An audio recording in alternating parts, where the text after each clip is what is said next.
The office buzzed with the low hum of conversations, punctuated by the occasional laughter echoing down the hall. I sat at my desk, surrounded by the familiar clutter of papers and a half-empty coffee cup, the rich aroma mingling with the faint scent of industrial cleaner. My eyes drifted to the framed photos on my wall, each one a snapshot of my achievements, my journey in this company. But today, those memories felt like remnants of a past life, overshadowed by the recent upheaval. Just a few days ago, I had been confident in my role, a key player in the firm's strategy meetings, respected by clients and colleagues alike. Then came the announcement that sent shockwaves through the office. The CEO's cousin, a man with no real experience or relationships to speak of, was taking my place. I could still hear the laughter that followed his awkward joke during the meeting, the way the room fell silent, leaving him blushing as he fumbled for words. It was a painful reminder of how quickly everything could change, how easily I had been cast aside. In the days that followed, confusion morphed into a gnawing sense of betrayal. I found myself replaying the moments leading up to my dismissal, searching for clues, for signs that I had missed. My mother, Evelyn, had always championed the idea of family loyalty, but this felt different. I had poured my heart into this job, built relationships that mattered, only to have them dismissed as if they were irrelevant.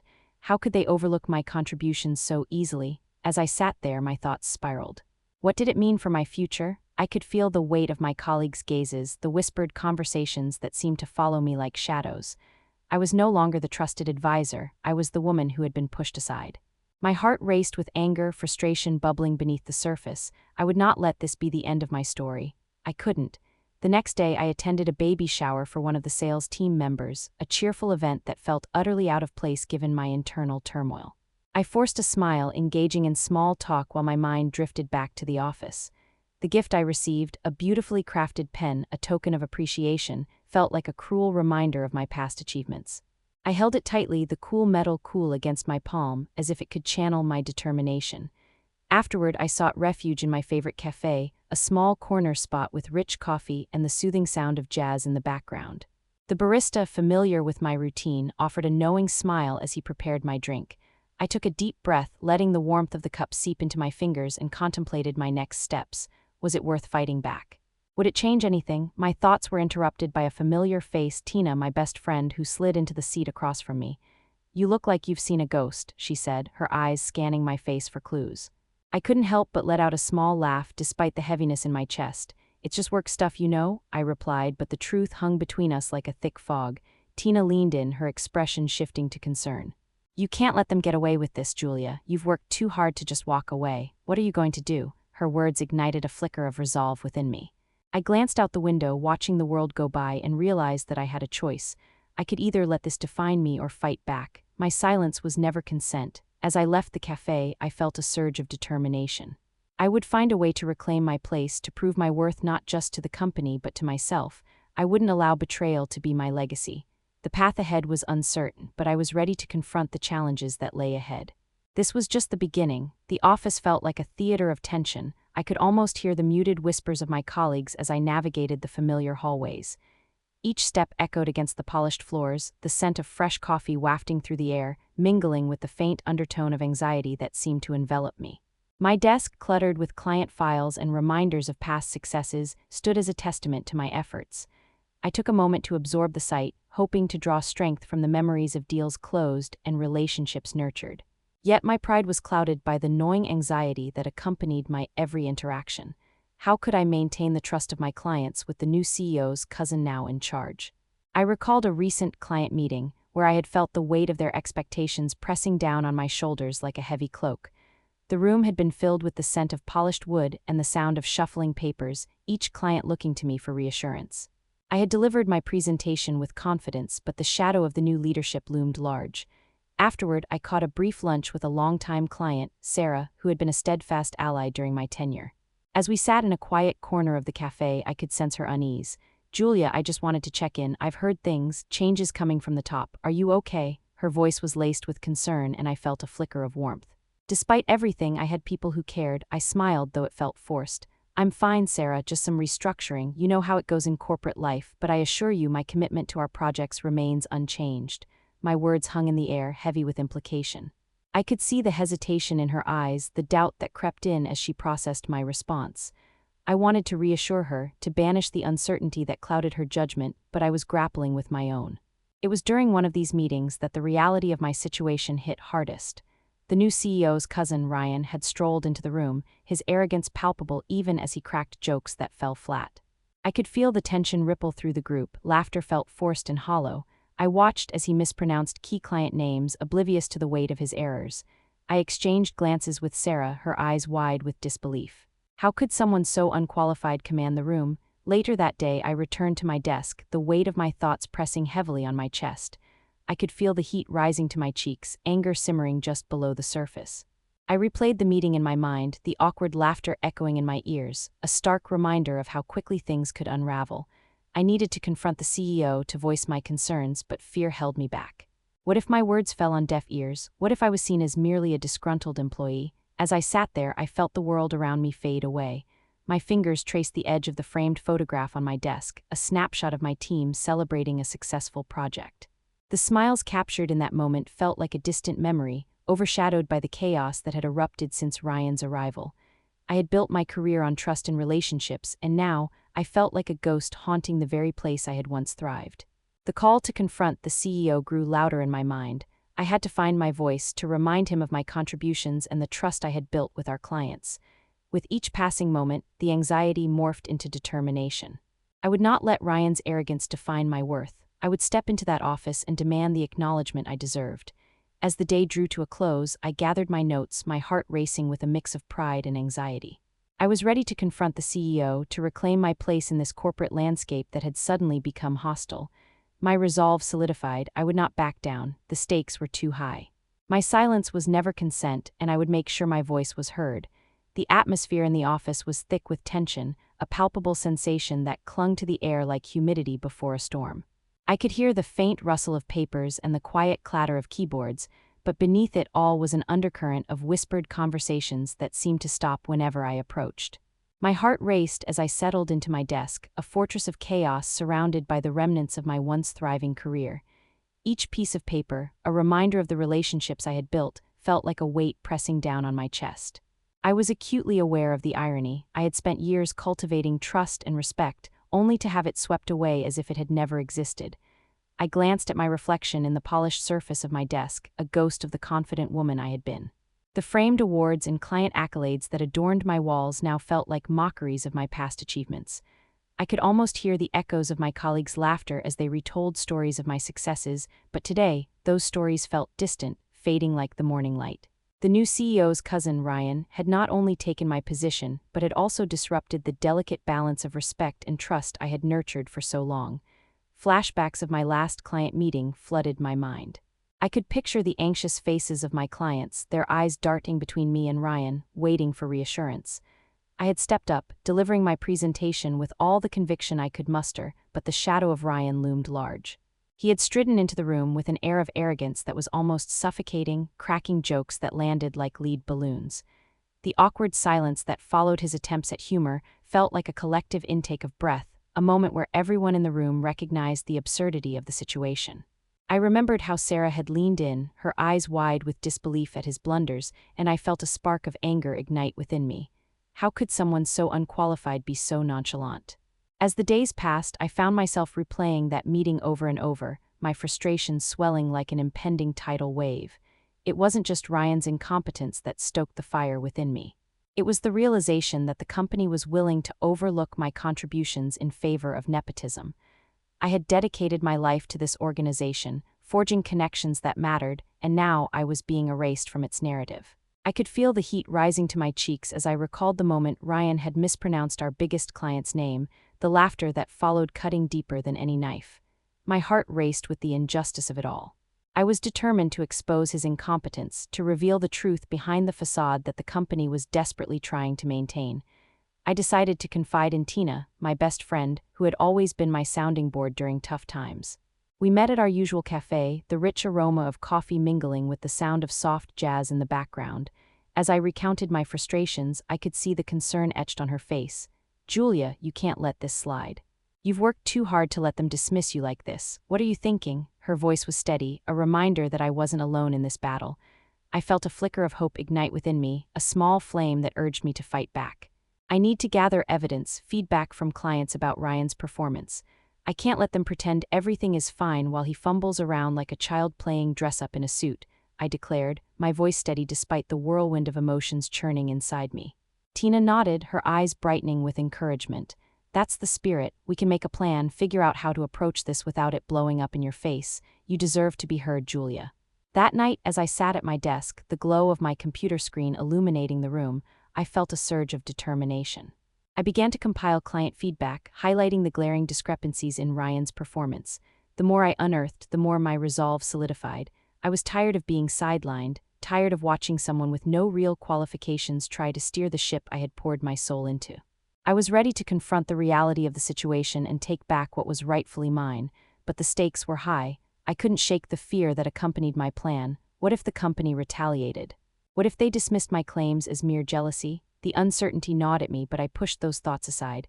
I reminded myself that silence was not an option. I had to be brave, to rise above the betrayal that had left me feeling like a mere shadow of my former self. In the days leading up to my confrontation with the CEO, I found myself constantly on edge, my emotions oscillating between anger and determination. I felt like a coiled spring, ready to unleash my pent-up frustrations. I replayed my arguments in my mind, rehearsing how I would present my case without sounding bitter or vindictive. I had to remain professional, poised, and articulate, even as the fire of injustice burned within me. Finally, the day arrived when I could no longer postpone my confrontation. I walked into the CEO's office, my heart pounding in my chest. The air was thick with tension, and I could feel the weight of my resolve pressing down on me. I took a deep breath, reminding myself that this was my moment. I was not just fighting for my position, I was fighting for the recognition of my hard work, the acknowledgement of my worth in a world that had been upended by nepotism. As I stood before the CEO, my mind raced with the possibilities. Would he listen? Would he acknowledge my contributions? Or would he dismiss me like everyone else? I had to believe in myself, to trust that my experience and dedication would shine through the chaos. I would not allow myself to be reduced to a mere footnote in a story that was mine to tell. My silence was never consent, and I was ready to reclaim my narrative one truth at a time. The confrontation loomed ahead, and I steeled myself for the battle that lay before me, ready to expose the incompetence of my replacement and reclaim the respect I had fought so hard to earn.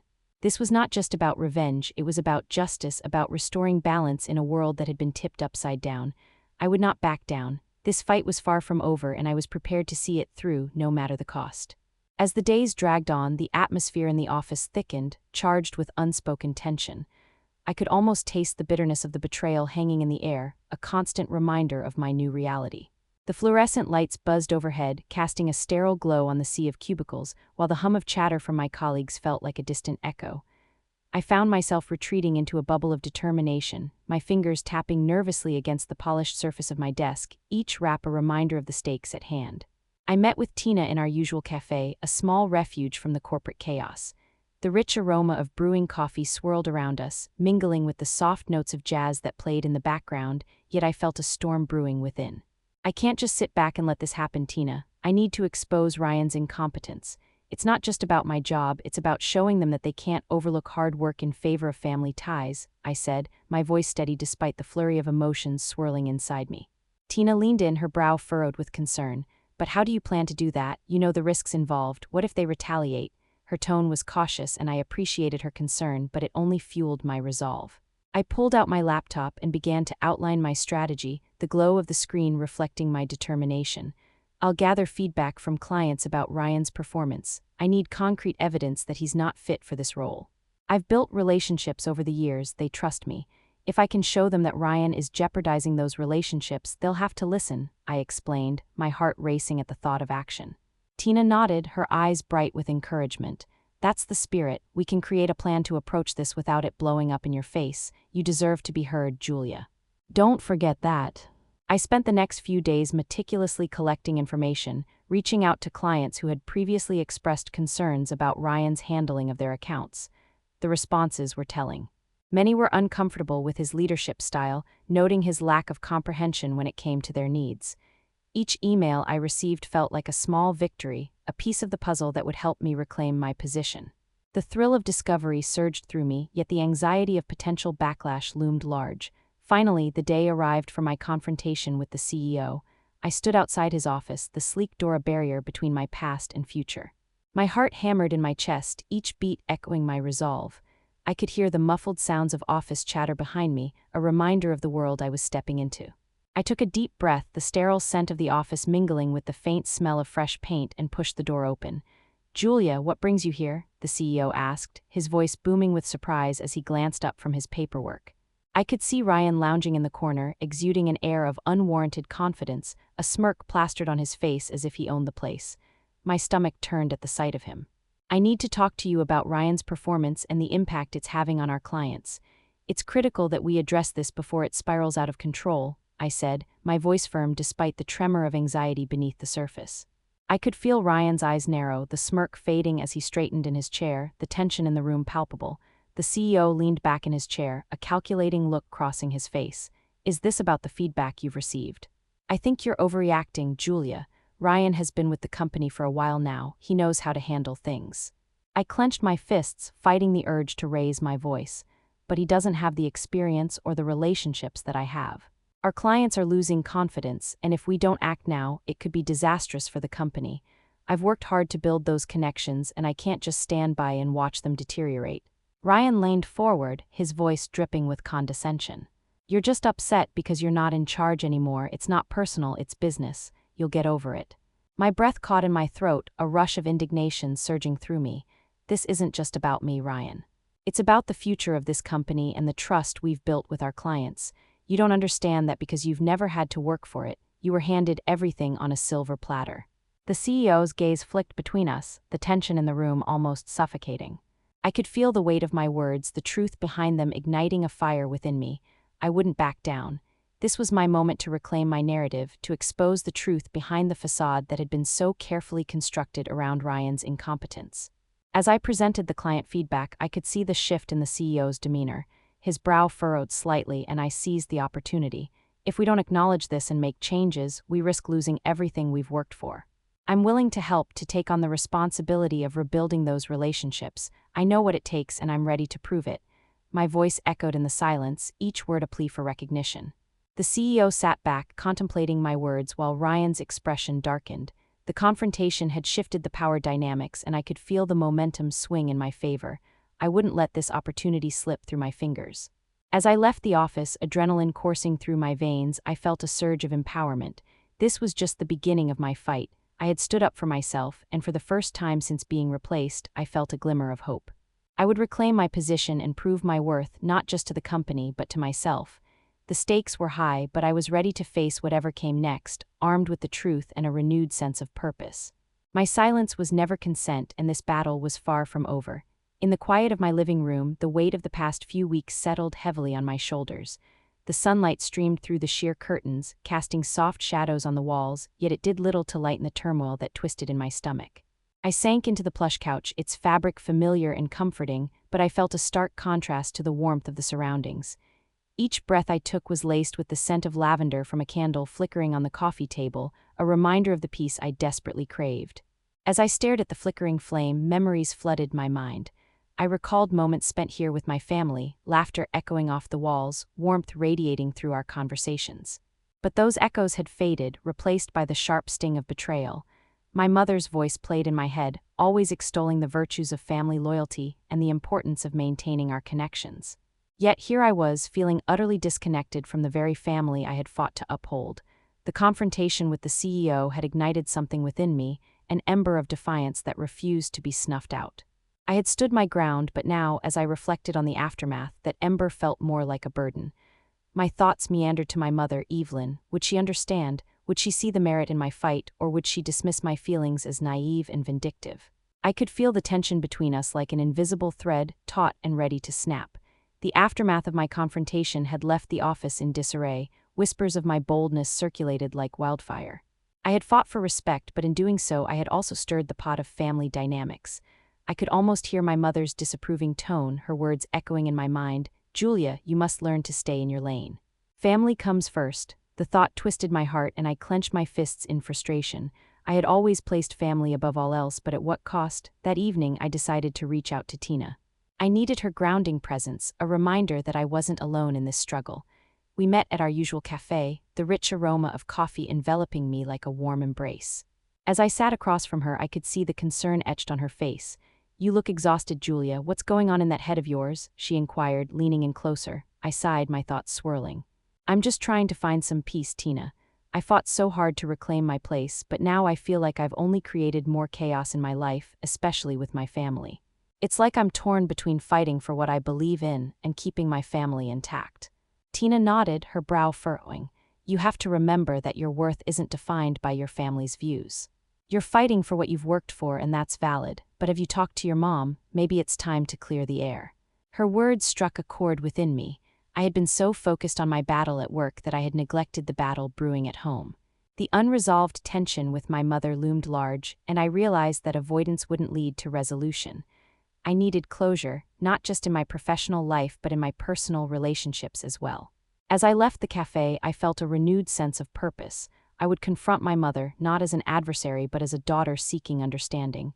The journey ahead wouldn't be easy, but I was ready to face the discomfort. I had already braved the storm of corporate politics. Surely I could navigate the complexities of family dynamics. That night I picked up my phone, my fingers trembling as I typed a message to my mother. "Can we talk? I think we need to clear the air about everything that's been happening. I miss you." A sense of relief washed over me as I hit send, the weight of unspoken words beginning to lift. It was a small step, but it felt monumental, a shift toward acceptance and healing. The days that followed were filled with anticipation, a mix of dread and hope swirling within me. I replayed our past conversations in my mind, searching for the right words to express my feelings without igniting further conflict. I wanted her to understand my perspective without feeling attacked. I could envision us sitting together, the sunlight spilling into the room, the air thick with unspoken truths waiting to be voiced. When the day finally arrived, I found myself pacing in the living room, my heart racing with a cocktail of emotions. The scent of coffee brewing filled the air, mingling with the faint hint of lavender from the candle I had lit earlier. My hands trembled slightly as I poured 2 cups, the warmth grounding me amidst the whirlwind of thoughts. Would she see my side? Would she truly listen? As the door creaked open, I felt a rush of emotions wash over me. Evelyn stepped inside, her expression a blend of curiosity and apprehension. I motioned for her to sit, the weight of our unspoken words hanging heavily in the air. "Thank you for coming, Mom. I've been thinking a lot about everything." She nodded, her gaze piercing yet softening as I spoke. I recounted my feelings, my frustrations, and my fears of losing our bond amidst the chaos of the corporate world. I spoke of my desire for respect, not just from colleagues but from her as well. With each word I could see her walls begin to lower, her expression shifting from guarded to contemplative. "Julia, I understand that this has been hard for you, but you must recognize that family loyalty is paramount." "I've always believed that, and it's not easy to see you challenging that belief," she replied, her voice steady yet tinged with vulnerability. I took a deep breath, the air thick with tension. "I get that, Mom, but I've poured my heart and soul into my work. I need you to see that my fight isn't against family, it's about standing up for myself and what I've built. I hope you can understand that." As we spoke, the tension began to dissolve. The conversation shifted from confrontation to understanding, and I could feel the cracks in our relationship starting to mend. By the end of our talk, we had reached a tentative peace, an acknowledgement of our differences but also of our shared love. As I closed the door behind her, I felt a wave of relief wash over me. I had faced my fears, confronted the unresolved tension that had lingered for too long. It wasn't an easy resolution, but it was a step toward healing. I had learned that peace isn't always about winning the battle. Sometimes it's about finding common ground amidst the chaos. My journey was far from over, but as I reflected on the day's conversation, I felt a sense of acceptance settle within me. I could embrace the uncertainties ahead with a renewed sense of purpose and clarity, not just in my career, but in my relationships as well.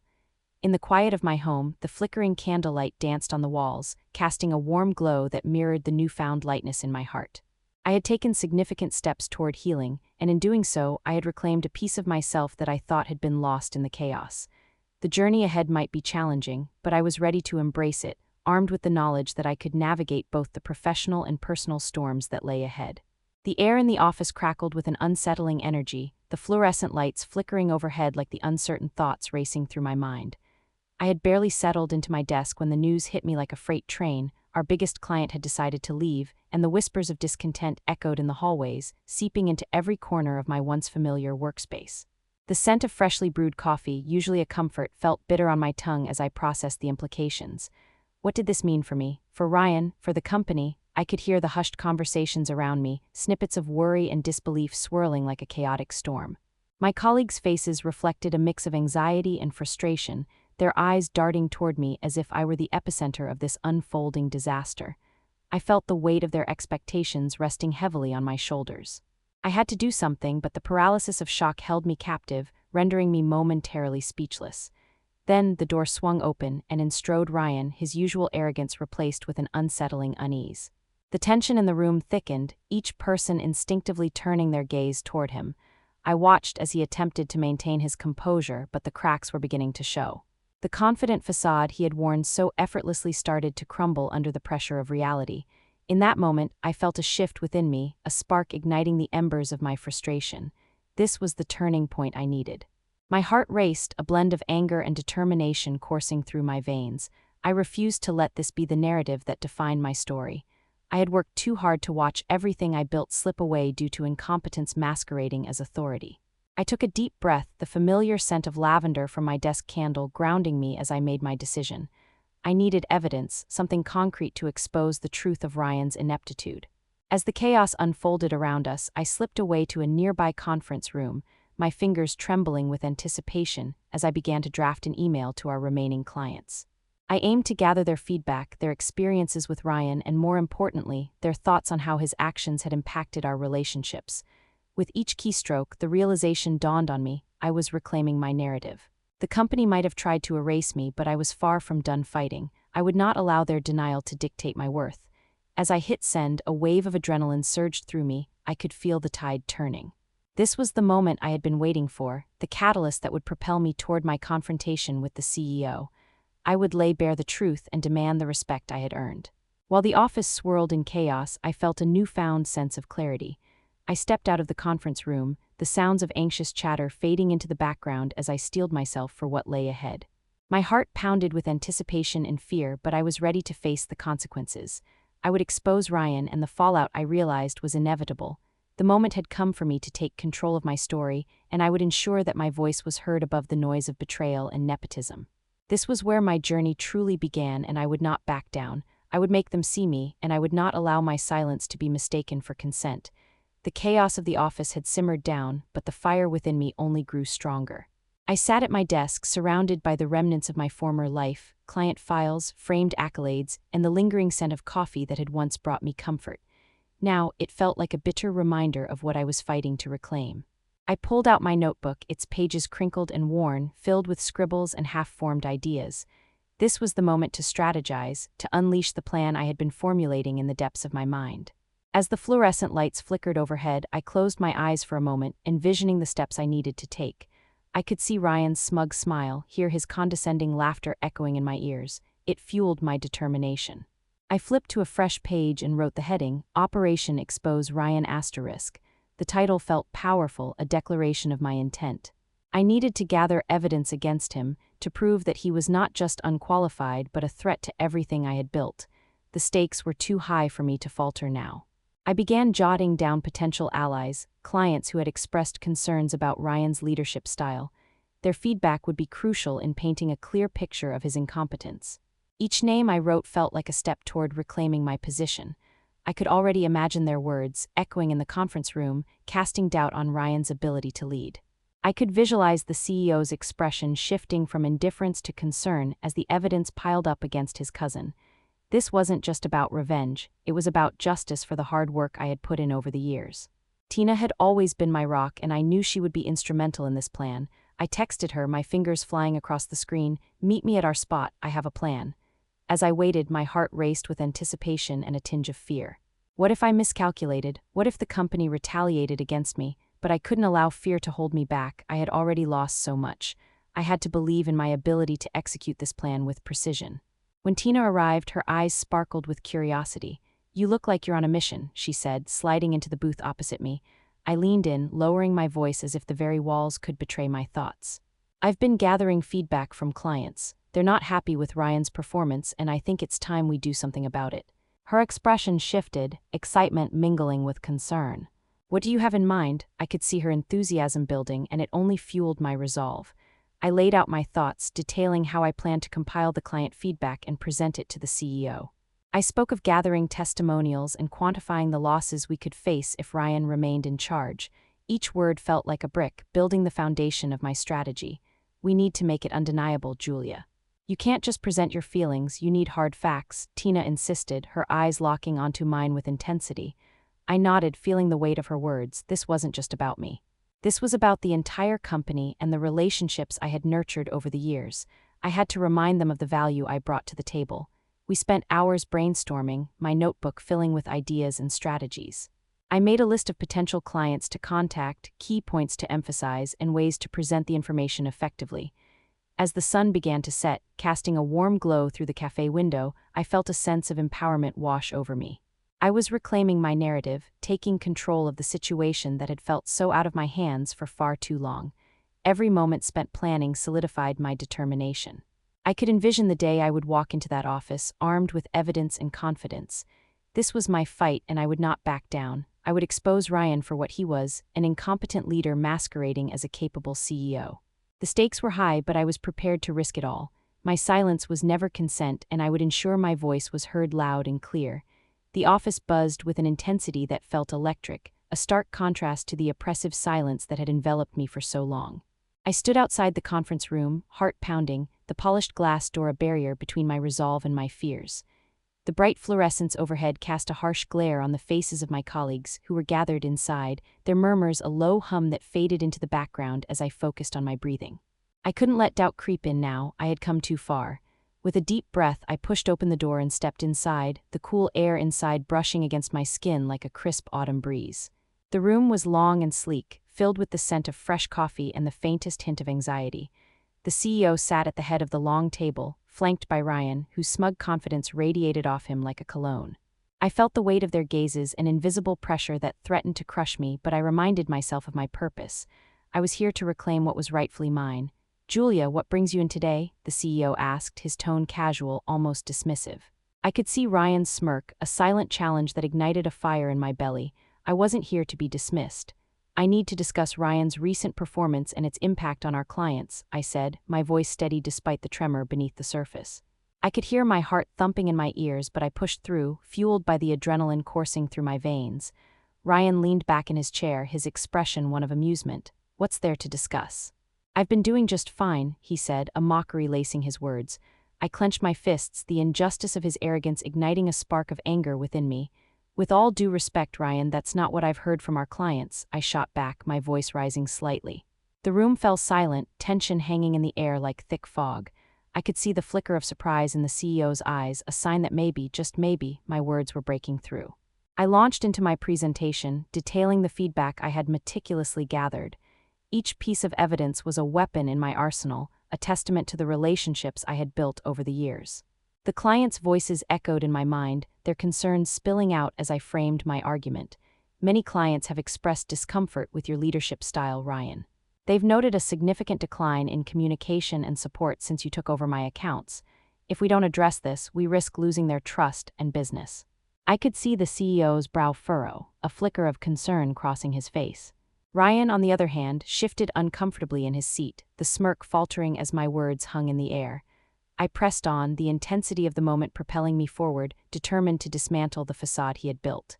"You may have the title, but that doesn't mean you can ignore the hard work that's been put into these relationships. Trust isn't something that can be bought or inherited. It's earned, and you've done nothing to earn it." The tension in the room was palpable, the air thick with anticipation. I could feel the eyes of my colleagues on me, a mix of curiosity and support that lent me strength. I had always been the one who fought for what was right, and now was my moment to prove it. If we don't act quickly, Ryan's mistakes will not only jeopardize our relationships but also our reputation as a company. "I'm willing to help rectify the situation, but I need you to acknowledge the reality we're facing." As I finished, silence enveloped the room, the weight of my words sinking in.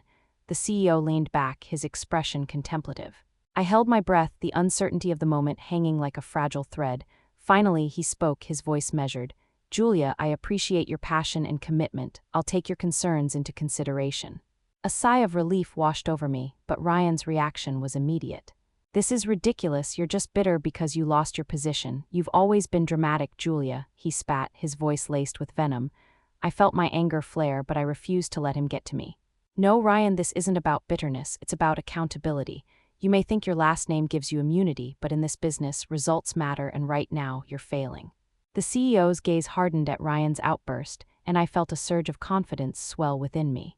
I had taken a stand, and no matter what happened next, I knew I had fought for my place. As I turned to leave, I caught the supportive nods of colleagues, a silent acknowledgement of my bravery. I had faced the storm and come out stronger, not just for myself but for all those who believed in me. This wasn't the end, it was just the beginning of reclaiming my narrative. My silence was never consent, and this battle had only just begun. The aftermath of my confrontation settled heavily over the office like a thick fog, obscuring the faces of colleagues who once seemed so familiar. I wandered through the corridors, the sterile scent of the corporate environment mingling with the residual tension that hung in the air. The normally vibrant chatter had dimmed, replaced by hushed conversations that seemed to pause as I walked by, their eyes darting away, as if acknowledging my presence was a dangerous game. The weight of my actions pressed down on me, a constant reminder of the battle I had fought and the storm I had stirred within the company. As I settled back at my desk, I noticed the framed photos of my past achievements, which had once filled me with pride, now felt like relics of a life that had been turned upside down. My fingers brushed against the cool glass, a tactile connection to my journey. The office felt different. It was as if the walls themselves were whispering secrets of the changes that were about to unfold. I could sense that my confrontation had set off a chain reaction, and the ripples were just beginning to form. Days passed, and the CEO announced a restructuring that would lead to significant changes in leadership dynamics. Ryan was reassigned to a role that kept him far from client interactions, the news echoing through the office like a decisive thunderclap. I could feel a wave of relief wash over me, mixed with a flicker of satisfaction. I had stood up for my work, and my efforts had not gone unnoticed. The company was finally acknowledging the value of experience over nepotism, a small victory in a sea of corporate politics. Despite the upheaval, the victory felt bittersweet. The reality of my family tensions loomed large in my mind. I recalled my mother's disapproving gaze during our last conversation, the way she had clung to the ideals of loyalty and family ties. I had fought so hard for respect in my professional life, but at what cost? I needed to reconcile these two worlds, my career and my family. The thought of reaching out to her gnawed at me, a reminder that I couldn't let the business world become a wedge between us. That evening I sat in my living room, the soft light of the lamp illuminating the pages of my journal. My heart was heavy with the weight of unresolved feelings. I recalled the warmth of our family gatherings, the laughter that had once filled our home, now overshadowed by the lingering tension between us. I picked up my phone, my fingers trembling as I typed a message to my mother. "Can we talk? I think it's time to clear the air. I miss you." After hitting send, I sat back, the silence enveloping me, filled with anticipation and a hint of dread. The next day, Evelyn responded positively, agreeing to meet. As I prepared for our conversation, the familiar scent of lavender wafted through the air, a calming presence amidst the storm of emotions. I set the table with coffee and pastries, hoping to create an atmosphere of openness and warmth. When she arrived, the air was thick with unspoken words, yet I could see a glimmer of hope in her eyes as she took a seat. "Thank you for coming, Mom. I've been thinking a lot about everything that's happened lately," I began, my voice steady yet soft, as I recounted my feelings, my frustrations, and the fear of losing our bond in the chaos of my career. I could see the tension in her shoulders gradually relax as she listened, her expression shifting from guarded to contemplative. "Julia, I know this has been hard for you, but you must understand that family loyalty is paramount. I've always believed that, and it's not easy to see you challenging that belief," she replied, her voice steady yet tinged with vulnerability. I took a deep breath, feeling the weight of her words. "I get that, Mom, but I've poured my heart and soul into my work. I need you to see that my fight isn't against family, it's about standing up for myself and what I've built. I hope you can understand that." As we talked, the air began to shift, and I could feel the cracks in our relationship starting to mend. By the end of our conversation, we reached a tentative peace, acknowledging our differences but also the love that bound us together.